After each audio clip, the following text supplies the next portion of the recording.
Scarlet, thank you so much for being on the podcast today. It's a privilege and an honor to have you here. Thank you for having me. I'm so excited to talk to you. Well, we're going to jump into your latest resource here in a minute, but I always love to start by asking people a call question. How would you define what God has called you to? Because I was kind of looking at your life, and you've got some biblical counseling, and you've written a couple of spiritual and also, kind of just like, hey, look at your life kind of books. How would you Mm, describe your calling? That's a great question. You're just going right in for it. Let me think. That's a Well, hard question. there's no runway here. I'm sorry. No. Um, I mean, right now I would say my calling is the same as every believer's calling to worship and enjoy Jesus and Hmm, pursue the peace that he offers through a relationship with him. I would just say simple as that. Um, every other thing that I have tried to pursue as a calling somehow winds up being self-centered, even when it's been for Jesus, you know?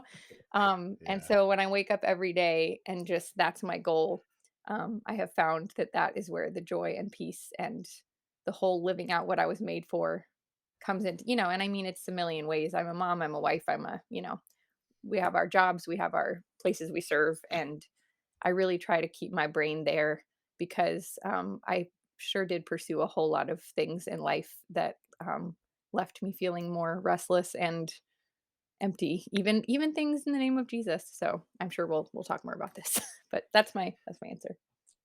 So we were talking a little bit before I hit record, and you mentioned that your husband's in full time ministry, and you guys just moved to California. And I had this question pop in my head, so I'm going to ask it, and you don't have to answer it if you don't want to. But as a pastor's wife, I think that you have a really unique view on the toll that the pandemic has taken on the local church. Hmm. And I would be interested to hear your thoughts as someone who lives in the church, who serves the church through a writing, and you're in ministry yourself, and so like it's just a really unique viewpoint. I'd be interested to hear your kind of macro view. Yeah. Well, I'm afraid my answer is going to be kind of boring, Tony, because we just moved out here last year. So I feel like the people who would have great answers would be people who were in the thick of it before last year, because Sure. we kind of came back into local church ministry as it was ending, honestly. Hmm. Now we were kind of in this weird untethered spot when we lived in the Nashville area for almost 10 years, and it was this weird thing where God kind of just allowed a stripping of all, like, our support system. We had one family, relocated because of a job, actually 2 families that we were very close to. And then when COVID was happening, our other closest family friend, lost his job, so he had to move away, and it was just kind of like for maybe 2 or 3 years while the world was like, "What is happening?" We were kind of like, also, "What is happening?" But also, um, just very ready for the next thing. So, um, so I travel around and speak about the books I've written, and I that has been kind of a strange thing. Of course, everything got canceled in 2020, but just kind of stepping back into it this year, things opening back up. It is kind of always asking the questions, how is this church handling this? And it's hard, man, because there's so many opinions. But again, I have like a totally boring answer because I have not.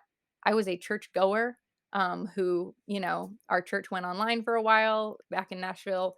I really Sure. don't have any firsthand experience because I just kind of hopped in when things were getting better. So you might want to cut this. It's boring, but yeah. No, I think it's good. I think sometimes boring is good. It doesn't always have to be like, I don't know. I'm here for the boring answer. I just love hearing people's hearts around it and how it works. Um, you guys have had a lot of transition, and obviously this new book. One of the questions that I'm curious about is how do you discern God's voice in your life? That's a very good question too. You know, It's so hard. It's so hard because we live in this world that is so distracting. And Mm, even before, I think human brains, we're just all, like I said earlier, we're all wired to just kind of look for calling, purpose in whatever we feel affirmation from. So mm, um how do I hear God's voice? I mean, again, I'm being so basic with my answers. I could tell you a million ways I tried to hear his voice in the past. I mean, I used to open the Bible and be like, "Okay, God, tell me what you're gonna tell me today." And I totally think he uses that and sometimes and, Sure. does that. But it's like I didn't have a personal relationship with Jesus. I had a weird upbringing. My mom was an actress. My biological dad was a fire-eating magician. My adoptive dad was on the SWAT team, and we moved all the time, and I was just kinda like I just wanted stability, and I was like, "Where am I? What's happening?" As a kid, so I was kind of this anxious, panicked kid, and, being raised to believe that Jesus was the hope of the world. So I would just kind of, like, frantically comb through my Bible looking for rules that I could follow so that Jesus would love me, totally missing the whole point of Christianity, which is that God is good. He sent Jesus to pay the price for my non-goodness. I cannot do anything on my own to earn his love, his approval, the satisfaction that comes from feeling like you're accomplishing your purpose. Like there's nothing I can do. I just have to have a relationship with him. And my relationship was just very strivery and strivery. Yeah, that's the No, word I that love I it. just That's a great used. word. You should It came out of trademark. my soul, Tony. It's just with the strivery. I was just striving in every way, but especially in my faith because I was Mm. only cherry picking verses out and seeing Jesus say, "You did all these things in my name. Depart from me. I never knew you." And then I was like, "Okay, well, what do I have to do to make sure he doesn't say that to me?" Again, just pulling this one thing out of context, missing his character and missing, who's writing, who are they talking to? When was this written? So my simple, boring answer is to know God's voice, you have to study the Bible, be diligent to pursue Him in His Word rather than pursuing, a formula or a fix to a problem. My life changed when I started reading the Bible as the gift that it is rather than trying to earn some kind of favor or approval that I already had through Jesus. So, prayer, reading the Bible and obeying what it says, because man, it's like our brains tell us that if we obey, life is going to be scary and hard. But actually, if we obey, we get to experience the peace and joy of doing what we were made to do, that calling, that you talked about. So, um, the spiritual disciplines, obeying when Jesus says, do not neglect the faith community. Like, that's hard for me because I'm kind of a hermit. So I force myself to not be a hermit. And there's always blessing in that. And it's the best. So there's my long but short answer. It's so good. I think that there's probably somebody listening right now who's like, strivery. No, I feel that deep in There my bones, which by the way, I'm going to steal now and use forever. we go. I'll attribute it to Awesome. you the first couple of Strawberry. times. You have After to say that, it I'm like just with going an to own accent, like a pretentious accent, probably. it. Strivery. Strawberry. Yeah, I know. So how do we go from strivery to obedience, right? And I know that's a big part of like this writing is you're the worst person in the world, and that kind of change. How did that happen in your life? Um, well, I think the short answer, and I'll tell you how it happened in my life, but I think the short answer is when you see the beauty of Jesus and realize Mm, what it means that you're forgiven. I think of Isaiah in the throne room of God in Isaiah 6 when he is just suddenly in the presence of, he sees the train of God's robe fill the temple, and his reaction is a cry of despair, and he falls on his face and he basically says, I shouldn't be alive right now. But then, that weird thing happens where the angel touches his mouth with a coal and says, "You are forgiven." And then his response to being forgiven, like, "Oh, I'm forgiven even though I'm unworthy of this unbelievable God that I'm kind of seeing right now." Um his response is like, "Here I am, send me." mhm. Like, I'll do whatever you want me to do, not even knowing what God's gonna ask him to do. I think of myself and, like, all the clarifying questions that I might have, like, "Here I am, send me, but, is this gonna be in a good neighborhood? Like, does it fit with my Can schedule? we do it on a Can we do it on a Tuesday? can we do it on Zoom?" That would be Right. Um, I think that thing that Isaiah experienced, that's the whole answer. It's like, seeing what it really means and experiencing it, not just hearing about it, not just reading about it. Um, in my own life, okay, so you mentioned my book, You're the Worst Person in the World. Um, in my own life, I was a striver from day one, trying so hard to be admired and approved, and I just wanted everyone to love me, and especially God. And I became a believer when I was 14 years old. I watched a church play. I was like, I get it. I get the gospel. I need Jesus. Um, these people at this church play, they were pretending to be murderers, and Jesus forgave them. Like, oh my goodness, he could forgive me too, even if I broke one rule, even though I think I'm perfect right now. That's kind of where my mind was at.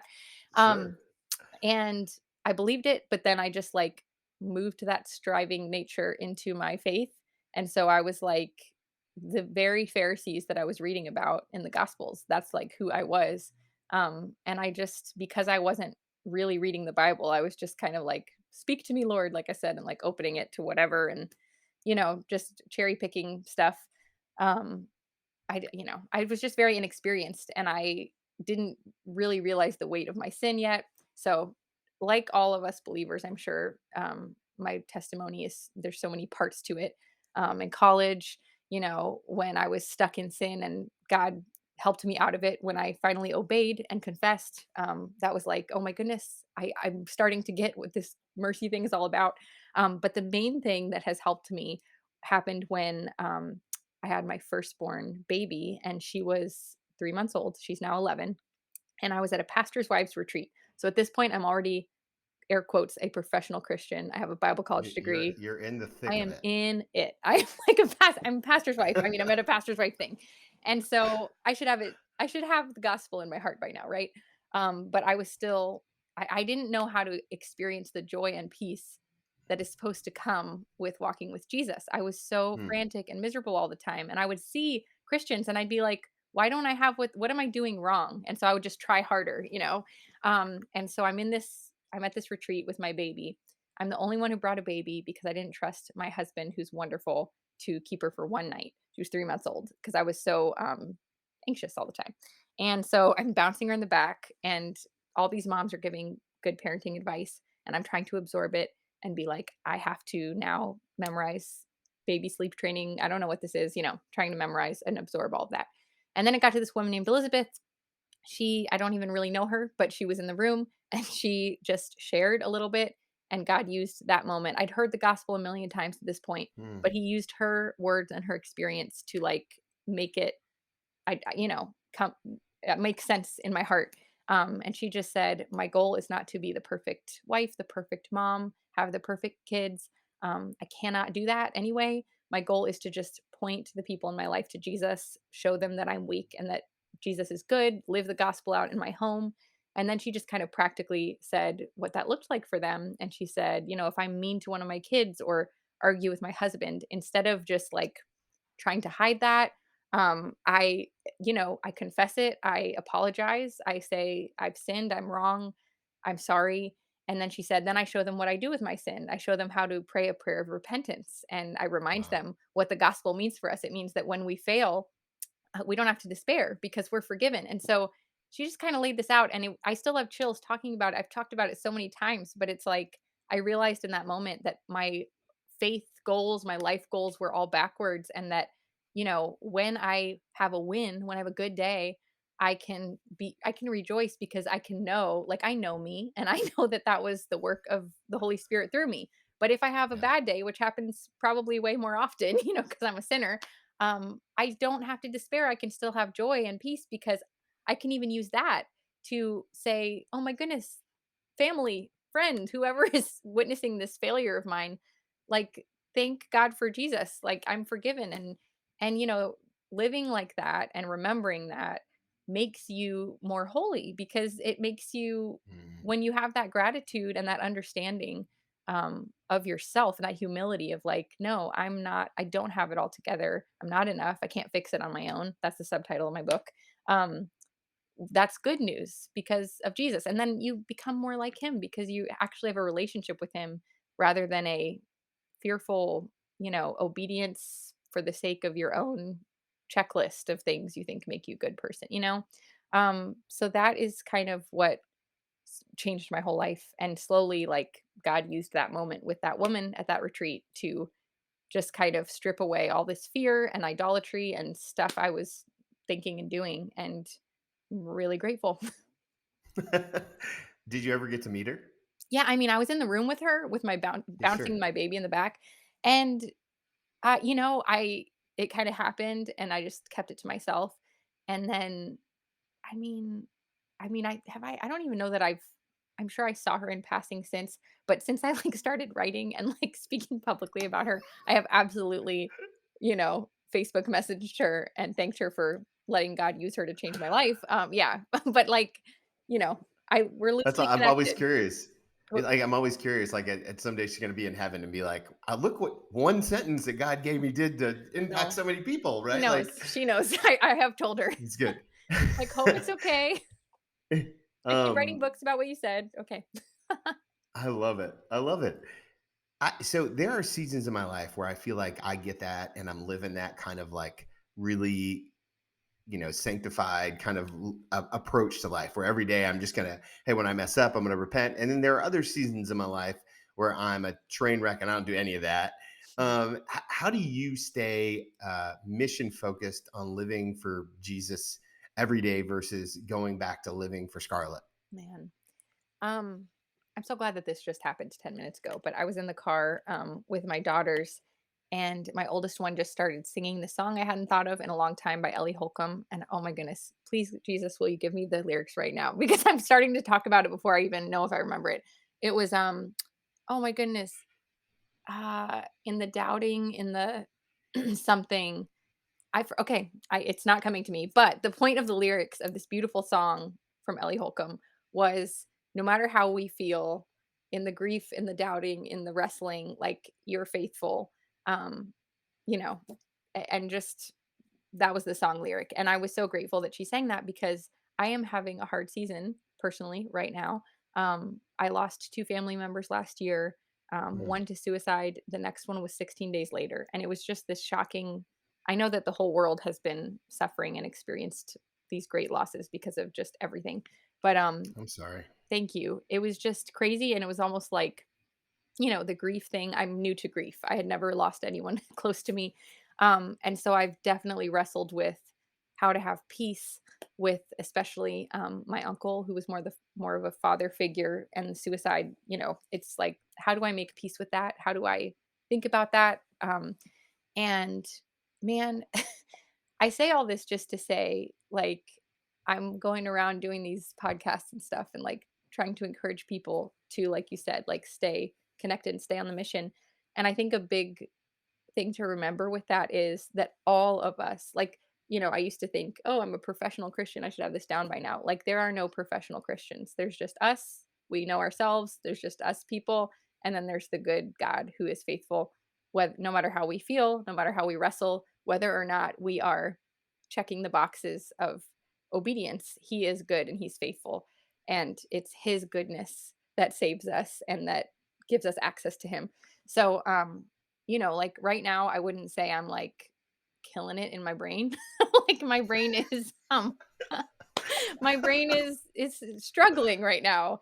And Yeah. I am what am I doing? I am fighting, like I said earlier, the urge to isolate, which is the absolute worst thing you can do. And I am doing the things I know to be true, which is or the things that I know are what I was made to do and what will help my mind get back to that place of feeling like I am on this mission. Because I do feel like I'm on a mission, but I feel weak right now. And so I have to remember that in my weakness, God is strong. I have to fill my mind with the truth of scripture. I have to not neglect to pray. I have to, I personally have to like record these prayers and answers. Otherwise, I will just like forget and not even notice all the Mm, details that God's involved in my life. Because what is more faith building and joy inducing than that? Um, the huge one for me, and again, everybody's different. Some people are like want to be with people all the time, and maybe God's leading them to like get alone a little bit. I'm everybody's different, but the Bible's really clear that we were made for each other. We were made mhm. to live in community and, you know, be involved in a local church, um, be involved in borrowing each other's faith and encouraging each other and getting encouraged by other believers. And so, even though that's hard and can be awkward and painful sometimes, um, doing those things is what helps me and keeps me focused on what is true. And, you know, I do have joy and peace even in my grief because I know that it's not up to me. I know the world is broken and I know that Jesus is going to fix the broken world all the way, someday. So yeah, it's my long-winded answer. Well, that's it's beautiful. I thank you for being vulnerable and sharing that because it's easy, and you've probably done 1,000 podcasts since the book came out or whatever, and like it's easy to go on and pretend like the world is perfect, but the truth is God is perfect, and everything else is just you know sitting in the tension of this is hard and it's good and Mhm. it can be fun some days and sad some days, and Yeah. I know that there's somebody listening who was just really touched, including myself, just by the honesty and all that. So thank you for that. Mm. Thanks for asking. Well, one of the things that I love about the book is I love to read dedication pages. I'm real sappy, and so your dedication pages to your dad, your hero in the blue Jeep, and then you talk about some of like your dadisms. And I've got 3 kids, and I love uh, horrible dad sayings, like, and you talk about this idea about repetition. And so we always say like trust is given, mistrust is earned. Yeah, you The got your sun never sayings. sets on safety. I was in the army for a long time, so like, I was reading this and I was like, Paul is my long lost Oh best man, friend. yeah. Could you talk a little bit about your dad and the importance he plays in all this? Yes, I love him so much. Okay, so my dad, I call him my dad. He's my adoptive dad. Sure. I don't have a relationship with my biological dad. So when I say my dad, I'm referring to Paul, who is in his 60s. He still looks like Johnny Bravo, like a triangle shaped body. He's a Hmm. superhero, was on the SWAT team, was a police helicopter pilot, like you noticed in the book, very safety oriented. And yeah, he legally adopted me when I was 8, and he is just remains one of the most shining examples of just the love of Jesus in the fatherly way, Yeah. in my life. And yes, I dedicated it to him, the hero in the blue Jeep. I don't know if you got to this story in the book that explains the hero in the blue Jeep. You didn't. Okay. So basically, it sounds like a made up story, and I probably shouldn't even tell it because it's one of those stories that's like, this is too bad and crazy to be real, I love it. but it's real. It's better in the book, so just believe me on that. But it was 2020. We were for Christmas. My parents rented a cabin on a mountain for me and 10 family members to stay. And there was a blizzard, and we got trapped on the mountain. Me, my 3 kids, young girls, my husband, and everyone else in my family made it off the mountain. And we had no food, and we were eating out of a trash bag, and it sounds crazy, but long story short, I know there was no heat, there was no water, the toilets didn't work, everybody was going to the bathroom outside. It was like, how does this happen in America on a vacation where you have rented a cabin on top of a mountain? It just, it was a very crazy few days. And, I think I wrote in the book about, praying things like give us this day our daily bread was such a sobering thing. It's like, Hmm. here in America, most of us have more than we need, and we pray things like that dismissively. But to like be in that situation where like my youngest one was hungry and we didn't have food, it was just crazy. So anyway, my dad, this is just a very practical example, rented a 4-wheel drive because he's Paul Wessel, even though the Coast Guard and the police and no one would come rescue us because they couldn't. It was like an ice mountain. There were other people stranded. We were one of the groups that was stranded. Nobody would come get us. He rented a 4-wheel Jeep and he tried to make it up the mountain. It wouldn't go all the way up. So he let us know. And our phones, we didn't have chargers. So we're like turning it on and off. He kind of tells us where he is. We kind of cry slide down the mountain. This is after like 2 days of being stranded. And Hmm. he told me he was in a blue Jeep. And so I'm asking other stranded people, have you seen a blue Jeep? And they're saying no. And then finally someone was like, yes, at the bottom of this hill, there's a blue Jeep.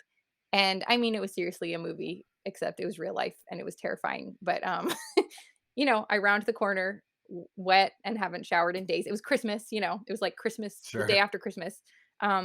And there he is in his leather jacket with a rented blue Jeep, and I fall into his arms crying, and he got me a Big Mac, and the thing is, he is a good dad, and, I Yeah. think it's really beautiful that he did not have to be my dad.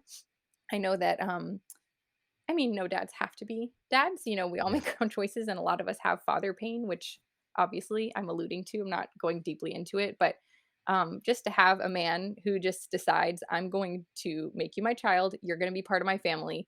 And when you're a 35-year-old stranded on a mountain with kids, I'm still going to rescue.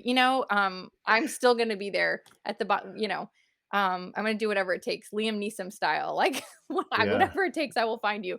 And he's just been that for me in dramatic ways, like 2020 Christmas, but also in the ways of like when I was a striving teenager who was freaking out about cheerleading or boys, and I would sit up on the counter and he would listen for hours, and I would always think, "Man, he's not rushing me and he's just listening," and he would give me the fatherly wisdom over and over, and his wisdom was so good, and now I get what it means.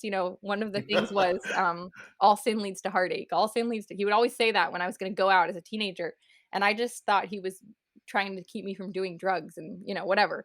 And yes, he was, but also he was trying to keep my heart from being in pain because he's a good father. So all sin leads to heartache also meant if you idolize something or if you are worshiping anyone other than Jesus, like you're going to have heartache.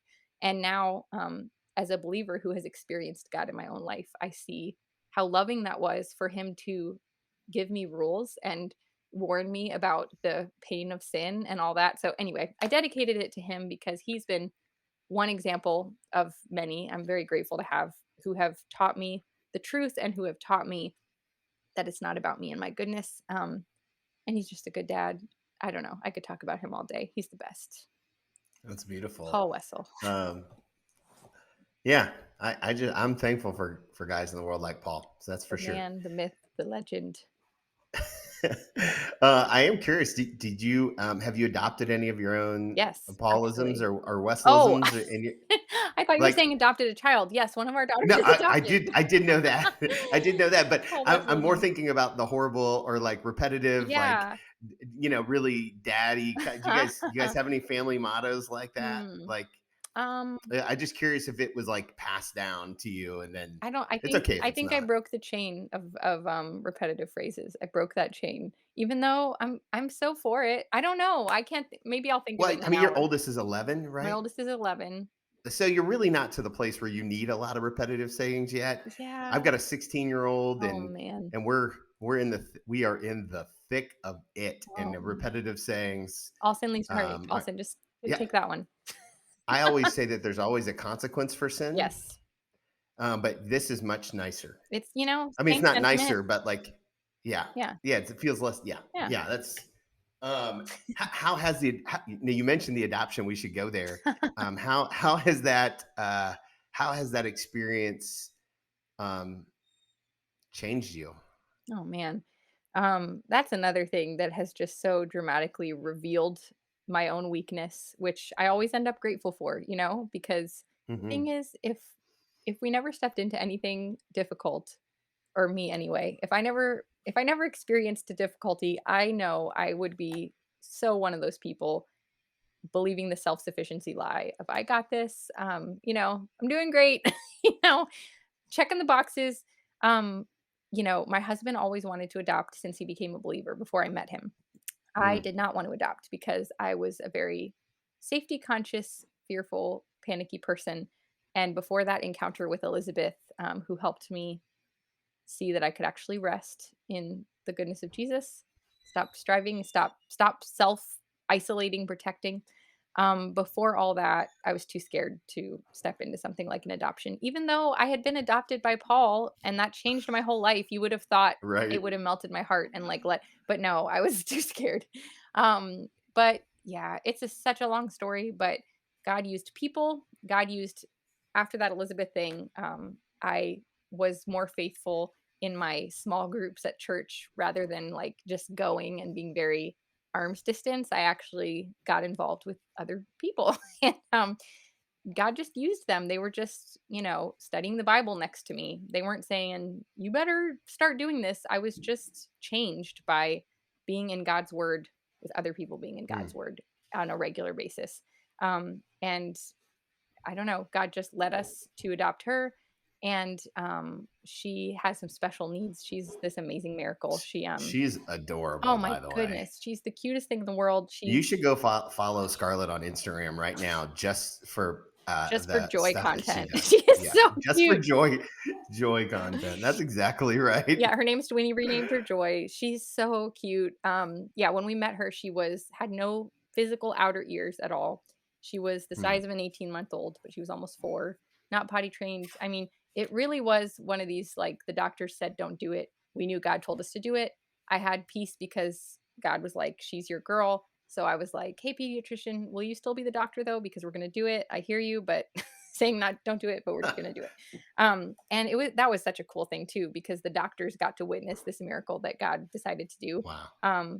Because she is just, man, how did God change me through that? I think that during the process, I experienced peace because of him, but it kind of morphed into Mm. pride because I'm a human. And so I kind of started feeling like I'm just going to love her. It's going to be easy. I got this. And then we met her and she was so struggling and it was so hard. And so that was just a really humbling experience, and just a reminder of how much I daily need um, Jesus. I'm not going to Yeah. adopt someone like I'm a hero or something and give them a hug and then everything is fixed. Adoption is like you're bringing someone into your own broken family. And it's a beautiful picture of God bringing us into his family, but he's the perfect parent. I'm not the perfect parent. And so God has taught me to trust him for every single day. God's taught me so much just through joy and her resilience and her grace, um, and just taught me so much about his power through what he did in her life. I mean, Mm. you would never know the way she has 2 physical ears now that were printed on a printer and made for her and Wow. covered in her own skin. And she's fluent in sign language and she understands English and hears with a hearing aid. And she's so easygoing and joyful, and man, it's like we don't deserve her. She's just amazing. And I think that's the main thing, is that God has used that whole thing to remind me of how good he is and how everything is a gift from him and not Mm. something. What is it? Ephesians 2:8 and 9. Like our salvation, it's a gift from God. It's not of ourselves, so no one can boast. Like I know me and I know the whole story, even the parts I'm not Yeah. sharing on a podcast. So like it just knowing that reminds me, man, it is a gift. It's just all a gift. So, yeah. So one of the major scriptures for this book comes out of Matthew 5:3. Blessed are the poor in spirit. I was wondering if you could kind of unpack the connection between you're the worst person in the world and blessed are the poor in spirit. Sure. Okay, so blessed are the poor in spirit. Yeah, so I think I broke it into 3 sections. There was something, or the sheep who've gone astray, and Paul calls himself the chief of sinners. And the poor in spirit part, I remember reading that when I was the Christian who was trying to memorize Bible verses for the sake of me nailing Sure. Christianity, like, I'm gonna get this.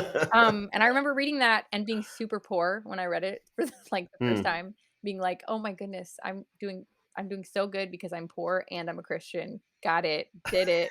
Check Totally, the yes. box. Totally missing the meaning, which is humility, like the poor in spirit. Yeah. Blessed means happy. Happy are those who see their need. This is what we've been talking about the whole time, and it's what my book is all Yeah. about. But when we recognize routinely and daily, because we're forgetful, especially me, I'm so forgetful.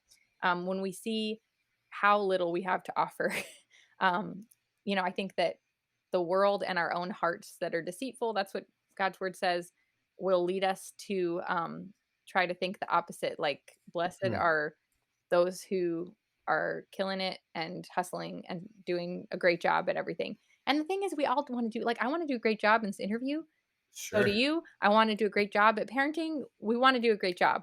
But we have to come at we have to come at our good works from the position of, man, I really do have nothing to offer. My righteousness is filthy rags.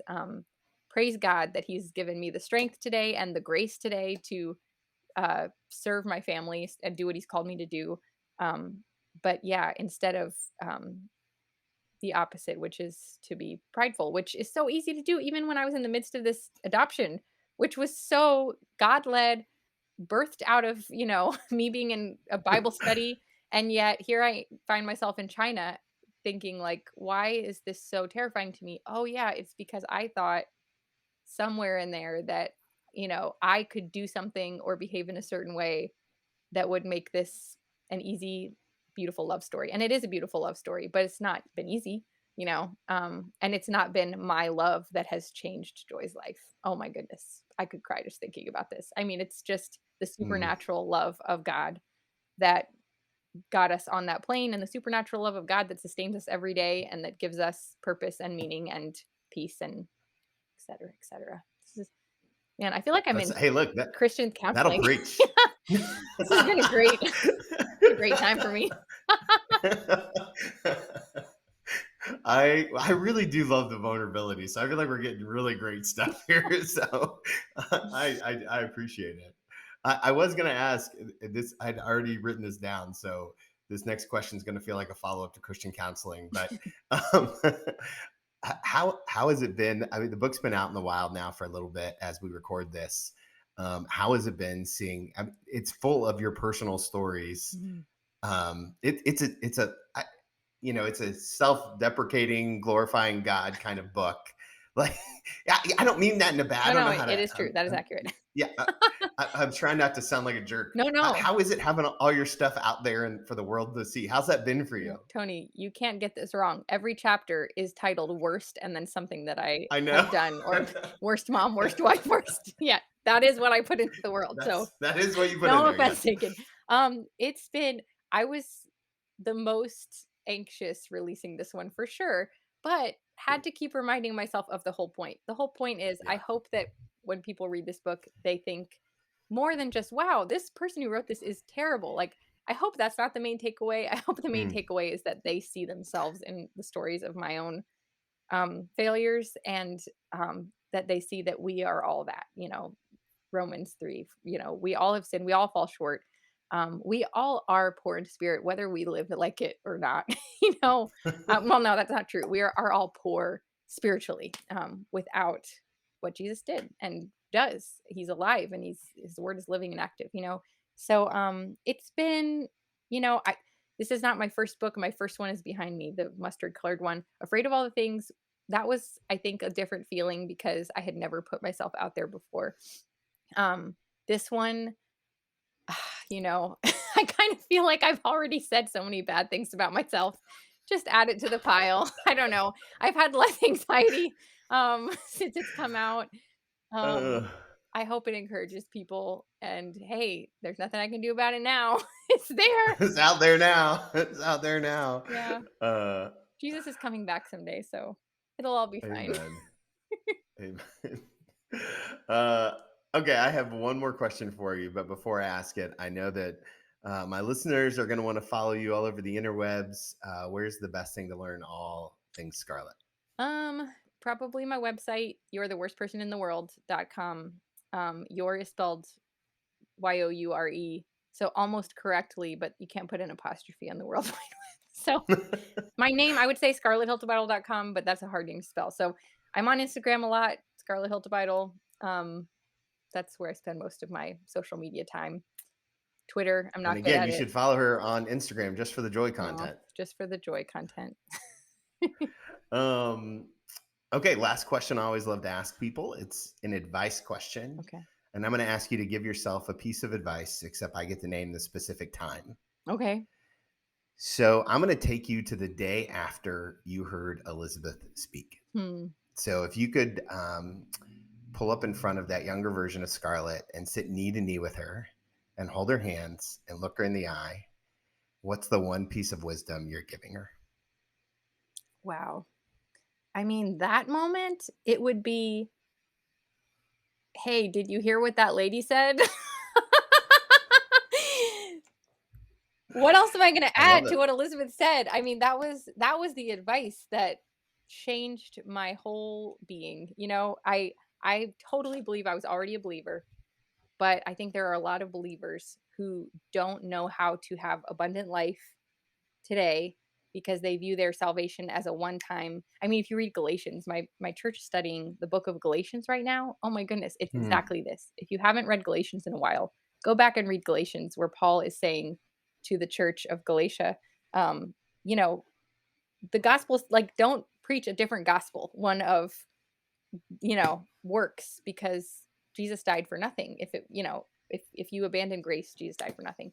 Um and I mean, that's what Elizabeth was saying. She was saying, don't just claim this gospel for your eternity. You can live with the peace of it right now. It can affect your Hmm. everyday life.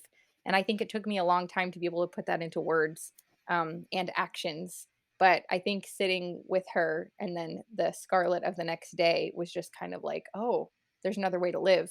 And I think the way I would sum it up today would be the good news of the gospel, the good news of Jesus Hmm. um, gives us access to God right now. It's not something to hope for. It is something to hope for someday.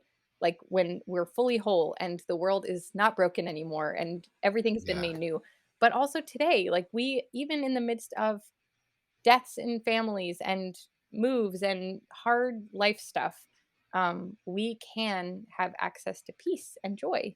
Um, and so just believing that and yeah, I would just say, "Hey, did you hear what she said?" That's what I would say to myself. That's beautiful. I love it. I love it. Thank you so much Thank you, for Tony. being you and for being vulnerable and authentic. And I know it was a real gift to all of my listeners today. Thank you so much.